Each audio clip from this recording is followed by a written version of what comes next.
Welcome to Cosmic Creations. Today I want to talk to you about references. Because some people say you should not use references, you should draw from your imagination, and other people say you should use references. I want to share with you my opinion about this because I think you should definitely use references.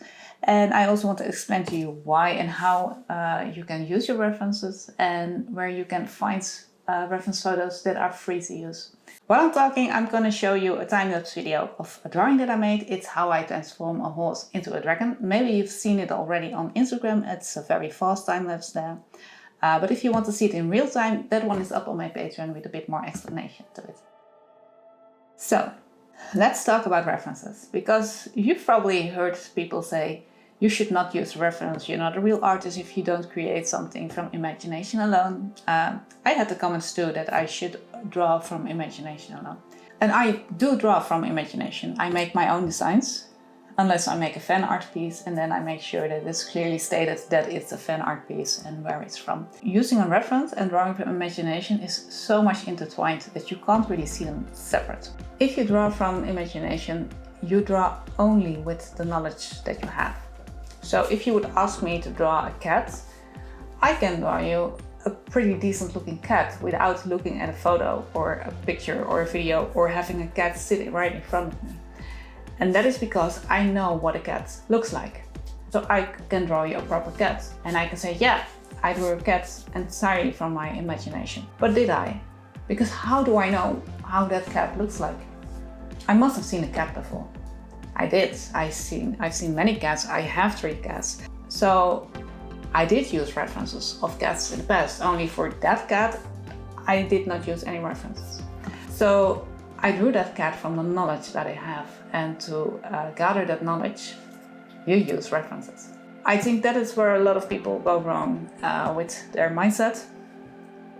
They forget that along the way, they learned what a car looks like, they learned what a horse looks like, they learned what a dragon looks like.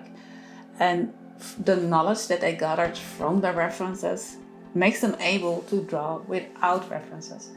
And I always encourage people, no matter how experienced of an artist you are, please keep using references.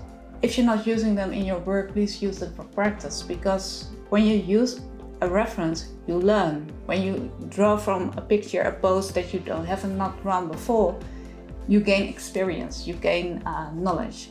And that knowledge you can use in your work. And when you draw from imagination, you use the knowledge, but you are not learning something new. You learn from what you already know. So basically, by using reference, you kind of make an encyclopedia for yourself on how to make things, on how to draw things. So please keep using those references. They're there to help you. Another thing that some people wonder if it's okay to use a reference is using a reference copying. Well, copying is something different than using a reference or have your work inspired by something. If you see a photo of a cat with a beautiful pose, you can use that pose to draw a dragon because you're not copying the photo, because the pose is of a cat in that position and cats are in that position more often. You cannot copyright a pose. It becomes something totally different if you would draw this photo exactly as it is, like with photorealism, or if the photo is recognizable in your work. I think if you walk down that road, you should contact a photographer and ask them if you can use their photo in your work because it's recognizable, and at least you should give them proper credit. I actually use many photos of animals for my dragons, and what I usually do is I make a mood board. Like I often use pictures of dinosaur feet. I use pictures of cats and I use pictures of horses. Many of those pictures I take myself because photography is also a hobby of mine. But there are also websites with many photos that are free to use, so you don't even need to worry if the photo is very recognizable in your work because you're allowed to use the photo. I know Pexels is a good one and Pixabay. I will link both down below so you can search for pictures there yourself if you want that. But yeah, I actually make a mood board for one dragon And that mood board can contain like 10 pictures of different kinds of animals, and I want all those animals to be in that dragon. And the dragon will look nothing like any of those photos. But I use parts of it. I use the pose from that one, I use the heads from that one, I use the feet from that one, I use the structure of the bark of a tree for the scales maybe. And that is how you use from what the world already gives us and creates it in something unique. You build from the knowledge that you have and that is given to you. We've been talking about using photos as reference, but it becomes something different when you want to use another artist's work as reference. You can make an artwork that is inspired by but looks completely different. I don't think you need to worry that much when you do that. But if an artwork from another artist is recognizable in your work, I think you should just ask the artist if it's okay to use it or publish it or whatever you want to do with it. If you would draw it for just practice alone and it's in your sketchbook and no one will ever see it, don't worry. But if you want to publish it, you could just ask. And it would also differ from artist to artist how they respond to that. Some people are totally fine with it and some people can say no. And I can understand it can be a disappointment if you want to use somebody's work and they tell you no. But keep in mind that they worked hard to get where they are and they're just trying to protect their work. I also want to have clear that I'm totally okay with you drawing my dragons because to me it's very special that I can encourage people to draw.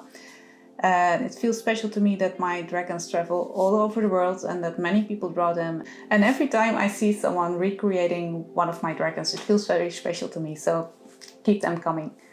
I do want to say I've also seen people screenshotting my dragons, posting it on their Instagram as their own with their own signature on it and not making any adjustment and did not any drawing themselves at all. That's a bit unethical and I don't really like that. But yeah, I know it happens, but at least give some credit where credit is due. And with drawing dragons, we don't really have real-life dragons. I'm really sorry that you are forced to live in a world without real-life dragons. But even without real-life dragons, there are a lot of dragons we can still learn from. We can look at art from other dragon artists. I'm not saying we're going to copy them, but you can see, you can learn how they created their dragons. And like I said, nature gives us so much inspiration, and dragons are basically a combination of different animals. So you can use the head of a horse or the neck of a giraffe or the jaws of an alligator, the body of a cat, and you can put all of that together. And it takes a bit of practice to put them all together, but you can start by using a pose from a dog and try giving it a longer neck and see how that turns out. And as you can see here, when you use the reference of a horse, you can actually turn that in a dragon quite easily because the horse and the dragon head is kind of similar. You can also do this with different kinds of animals. So once you've practiced drawing this horse, you could try this with a cat or a dog or an alligator or a bird, and you can make different types of dragons that way. And it's actually a really fun exercise to turn animals into dragons this way. So if you're on a dragon drawing journey too, I highly recommend trying this one out.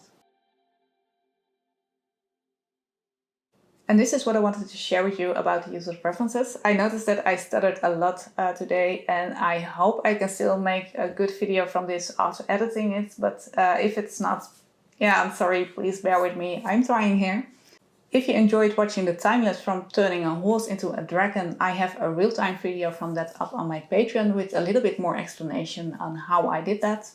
And with that, I thank you for watching, and I hope I see you with the next one soon. Bye!